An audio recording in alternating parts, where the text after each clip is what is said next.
وڵای زەنەگەڵتان بەردەوامین شێرکۆ بێکەس شێرکۆی مەزنێکێک لەو شاعیرانەی کە بە دەنگ و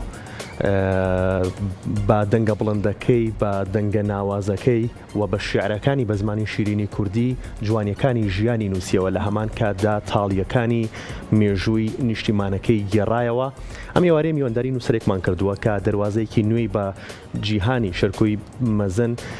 کردوێتەوە، ئەویش نووسەر بەڕێز ئاتاق ڕەداخی کە نووسەری کتێبی گەڕان لەناو جوانیەکانی شێعر و شکستەکانی مێژوودا کە ئەم کتێبە بۆ شاعری مەزن شێرکۆی مەزن نووسیوێتی. مامۆستا سڵاوت لێ بۆ بەخێربێت. باش مامۆستاجیان بەخێربی. کتێبەکە ئامادەیە بەڵام هێشتا بڵاو ناکرێتەوە، لە سەی دەیە بڵاوکرێتەوە. باسێکی بڵاوکردنەوەی کتێبەکەمان بوو. بەڵێ دەستگای سەردەم کتێبەکەیان چاپ کردووە. کتێبەکە پێک هاتووە لە دوو بەرگ نزیکەی بەردوو بەرگەکە 900 لاپەڕەیە، کۆمەڵێ توێژینەوەی لەخۆ گرتووە. دەستگای سەردەم دیارە ئەوانی سیاسەت و استراتیژی خۆیان هەیە. سێدا پێشنگای کتێبی سلێمانی دەکرێتەوە. ئەوان ژمارەیەکی باش کتێبیان چاپ کردووە و پێم وایە ئەو کتێبانی کە چاپیان کردووە لە ماوە دوور و درێژە لەوێ نمایشی ئەکەن بۆ یە کتێبەکە بەشی زۆری تەواو بوون، بەڵام تاکو ئێستانیان خستوەتە ناو کتێبخانەکانەوە. زۆر باشە، دەستخۆش. شێرەکانی شێرکۆ بێکەس کاتێک کە گوێمان لێ ئەبێت و کاتێک کە ئەخوێنینەوە بەڕاستی وشەی ئەوەنە جوانیتیایە کە قوڵ ئەبیتەوەتیایە. ئیشکردن لەسەر ئەم تێکستە لەسەر ئەم شعرانە قرس نییە؟ جیهانی شێرکۆ جیهانێکی هێزگار فراوانە. بێگومان ئەگەر بۆ یەکەم جار شێعری شێرکۆ یان شێعری هەر شاعرێکی کەشفکردنیتەوە ئەڵبەت گرانە و بەبێ باگراوندێکی ڕۆشنبیری و بە ئاگابوونێکی تەواو لە مێژووی شێعری کوردی و شێعری جیهانی و بەبێ ئاگابوونێکی تەواو لە ڕێبازەکانی ڕەخنەی ئەدەبی و لێکۆڵینەوەی ئەدەبی بێگومان کارکردن لە ناو نەک دەقی شاعیرێکی فرەڕەهەندی وەکو شێرکۆ، بەڵکو لە ناو هەموو دەقێکە کارێکی قورسە خۆی بۆ خۆی لێکۆڵینەوەی ئەدەبی و توێژینەوەی ئەدەبی و ڕەخنەی ئەدەبی کارێکی ئاسان نییە. هەرەوە ژوای کردو بۆ نمونە هەتاکو ئێستش لە ناوەندی ڕۆشنبیری کوردی ئێمە و لە ناوەندی ڕۆشنبیری جیهانیشە ئەو بواری کە لە هەموو بوارەکان لاوازترەوە کەمترین کاری تا دەکرێت بواری لێکۆڵینەوە ڕەخنەی ئەدەبیە. ئەمەژەوە گەینە بەڕاستی کارێکی ئاسان نییە ئیشکردن لە بوارەدا بە تایبەتی لە شێعری داهێنەران. ئێمە بینین لە مێژووی ئەدەبی کوردیا ڕەنگە ئەو کارانی کە لەسەر نالی کراون کاری دەگمەن و کەمن لەسەر مەولەوی، لەسەر مەحوی، لەسەر گۆرانی لووتکە و هاوشێوە لەگەڵ لەسەر شێرکۆ بێکەسیش. شێرکۆ بە ئەندازەیەکی زۆر کتێبەکانیەکە لەسەر یەک دایبنی وابزان بە قەرەم مێزە بەرزە لە زەویەوە، بەڵام و کارانەی کە لەسەری کراوە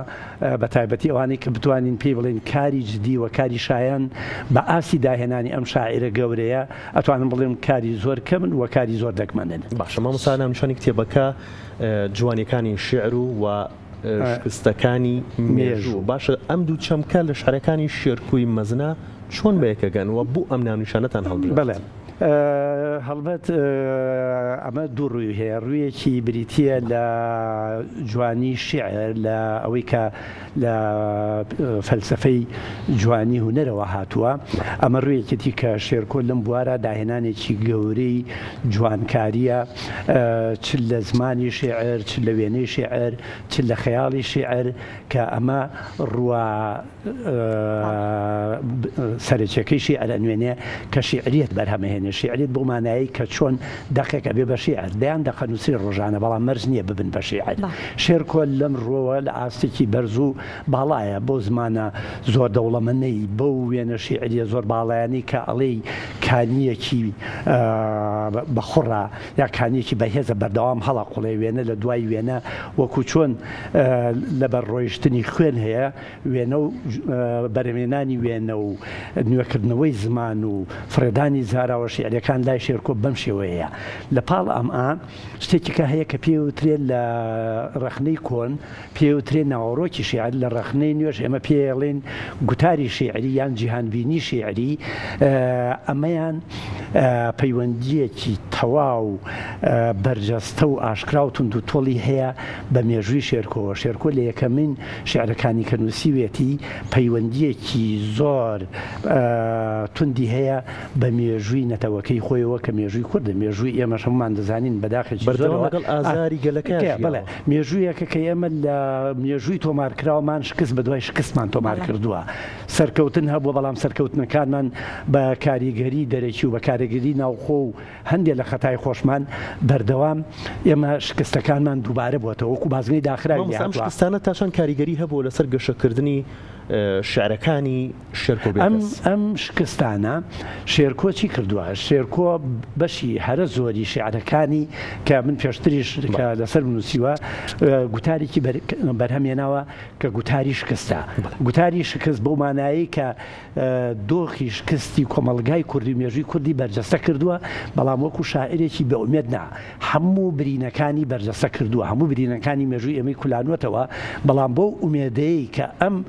خوێکردنا بەم برینانە تووشی ژانێکمانەکە کە ئەم ژانە بەرەو ڕابوونەوە و بەرەو خۆ دروستکردنەوە بەرەو بنیادنانەوە بمانداد هەر ئەمەش وای کردووە شێرکۆ کە پایەکانی لەسەر ئەو شکستە و لە ناو مێژوەکەی خۆمانە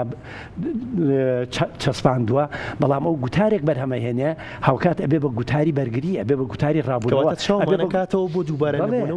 یعنی شێرکۆ ئەو شاعری شکست نییە کە تووشی بە ئومێدیمان بکات و ئەدەبێتی بێهودەمان پێشکەش بکات نەکرد لەو سەرچاوە فراوانەی شیعر کە خەیاڵ و ئەندێشەی فراوان و دروستکردنی یۆتۆپیای شیعریە کە پش ئەبەسێ بە ڕەگەز و توخمەکانی ناو ئەو شکستەی مێژوو لە هاوکات پاڵەوانەکانی ناو مێژووی ئێمە بەرجەستەکاتەوە و بەوەش ڕۆحەتێکمانەداتێ کە هەمیشە ئایندا بەرەو بنیادنان و بەرەو ئاسوویەکی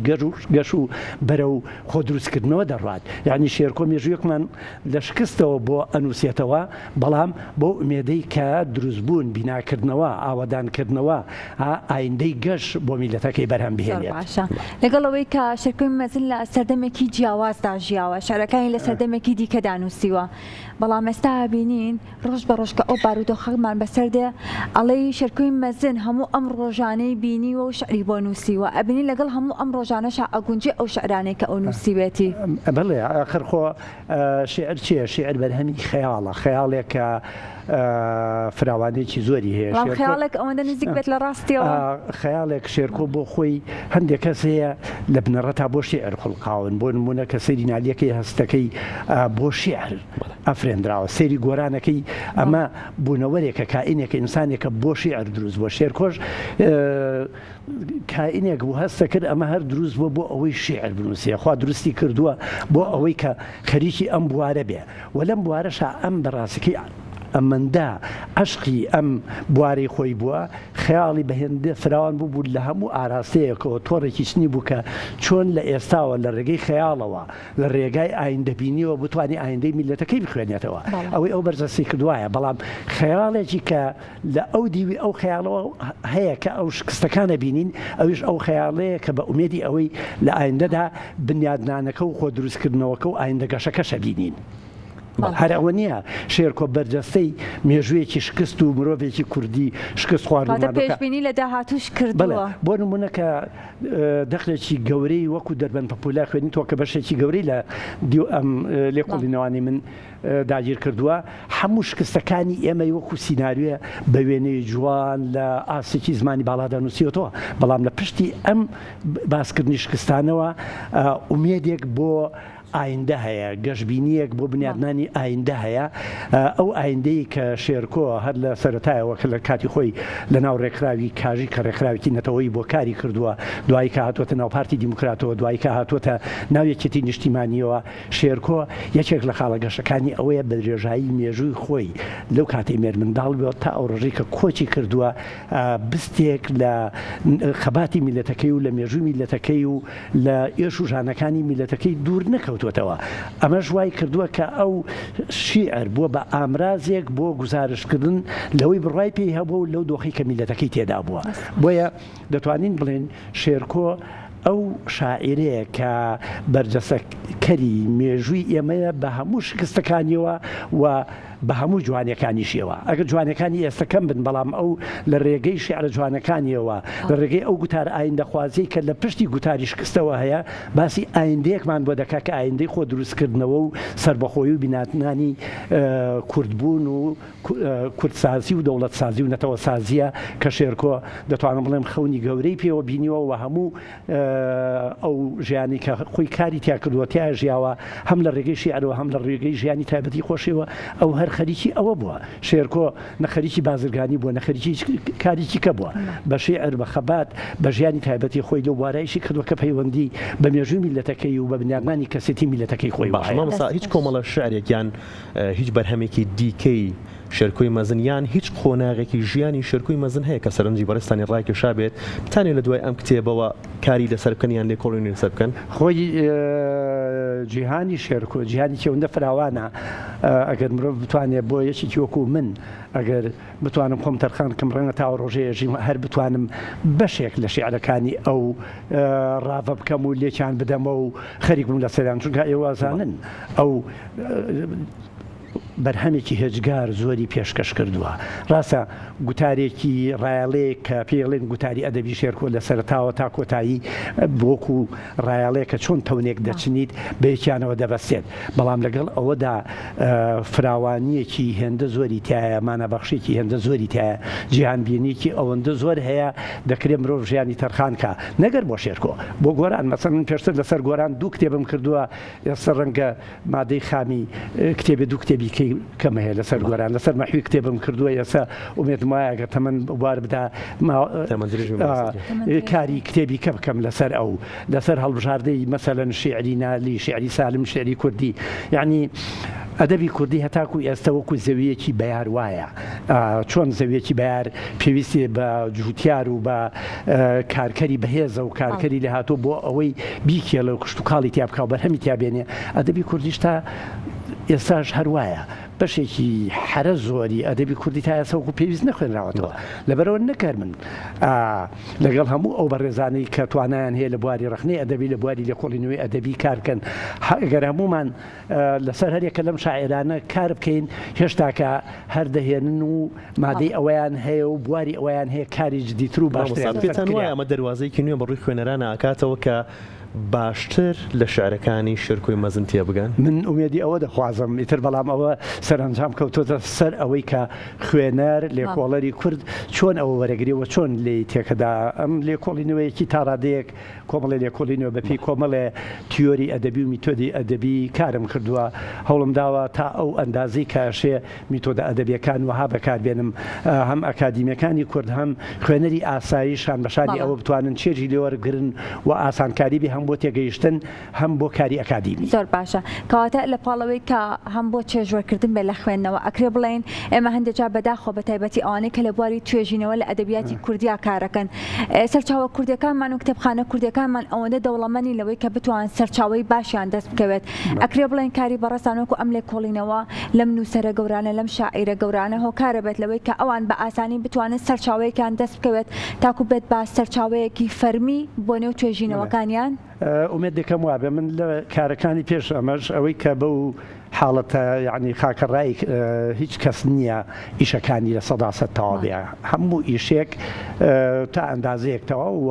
پێویستی بە تاواکردن و ئەوە هەیە چونکە هیچ شێ نییە بێکەم و کورتی بێ بەڵام دڵم بۆ خۆشە ئەو کارە سادانەی کردومە من وابزان بەمە دەبێتە کتێبی 52 هەمین کە چاپم کردووە بە تایبەتی بەشێکی سەرەکی لە بواری ڕخنەی ئەدەبی و لێکۆڵینەوەی ئەدەبیدا بۆ چ لەسەر شیعر چ لەسەر ڕۆمان و لەسەر چیرۆک ئەوەی کە مای خۆشحاڵی ما ئەگەر پەراوێزی بەشێکی زۆری نامی ماستەر و دکتۆراکانی کە لە زمانی کوردی هێنراون ئەوەی خۆشحاڵمەکە ڕەنگە یەکێک لەو سەرچاوانی یا ئەو نووسەرانی زیاتر کتێبەکانی وەکو سەرچاوە بەکاربێنن خۆشحاڵانە کتێبەکانی من بەکارێنەوە ئەمەش پاڵنەرە بۆ ئەوەی کە بەردەوام بم کە یەکێک خەریکی دکتۆرایە لەسەر مەحوی لەسەر نالی لەسەر گۆران لەسەر چیرۆکی حسێن عارف محەممەد موکری ئەوانی کە سێرەکە من چی نووسیوە بەش زۆری ئەوانی لەو وارە خەریک بوون کردوونیان بەسەرچاوە ئەمەش خۆشی بەختەوە بە هەمان شێوە هاندەریشە بامان شێوە هاندەریشە بۆ ئەوەی کە ئینسان هەست بکات ئەو کاری کردوتە بەهایەکی هەیە بۆ یەکراوە بەسەر چاوە بۆیە خەڵک بە دوای ڕۆشتووە ومێدەوارم ئەمانەش وەکو ئەوانی کە ببن بە یارمەتی دەربن سوودێک بگێنن بۆ توێژەر و لێکۆڵەرە خۆشەویستانی کە لە دوای ئێمە دێن و لە بواری لێکۆڵینەوەی ئەدەبی کوردیا کارەکەن چونکە ئەرکی هەمومان ئەوەیە کە ئەوەندەی پێمان دەکرێت کار بکەین بۆ ئەوەی ئەگەر ڕێچکەیەکیش بێ ئەگەر بوارێکی بچووکیش بێ ڕوونی بکەینەوە و بتوانین یارمەتیدەرێکی ئەگەر کەمیش بێ یارمەتی بدەین بۆ ئەوەی نەوەکانی دوای ئێمە بتوانن لە ئێمە باشتر کار بکەن. خۆی مامۆستاژیان خەرمان بەرەکەت تەمەندریێژبی لەژە ساغ بێت زۆر بە هیوای کاری باشتر و بەرهەمی زیاد دەکەم سەرکەوتوو بن و بەرنامەکەتان هەرگەش و ئاوادان بێت. زۆر سپاس دەکەین، سپاس بۆ ئامادەبوونە، زۆر سپاس بۆ ئێوەش. بەڵێ خۆشەویستان